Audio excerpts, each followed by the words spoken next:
1 year ago, young Spaniards surprised the world by taking to the streets to protest against the economic crisis, corruption and record unemployment. For a month, the so-called indignant movement camped in Madrid's central Puerta del Sol. Spain had never known anything quite like it. It was around here by the metro that we all came together.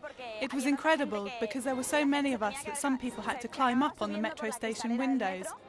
That was the most intense month of my life, the month when I learned the most. That convinced me there could be a future and alternatives.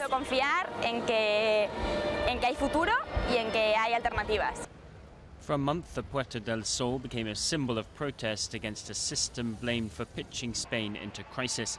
For months afterwards, tens of thousands of people marched in cities across the country before the idea went global. John, a 27-year-old architect, became one of the emblematic figures of the movement. It's still too early to say what really changed, but it was definitely a historic moment. It was the beginning of the end of things. We're facing a new epoch. But 1 year later, the apolitical movement seems to have lost momentum and it holds fewer rallies. The crisis has intensified, with unemployment rising to a record of more than 24%. Discontent has spread as the new right-wing government imposes austerity measures. These days, it's the major labour unions that rally the big protests every month, mobilising hundreds of thousands.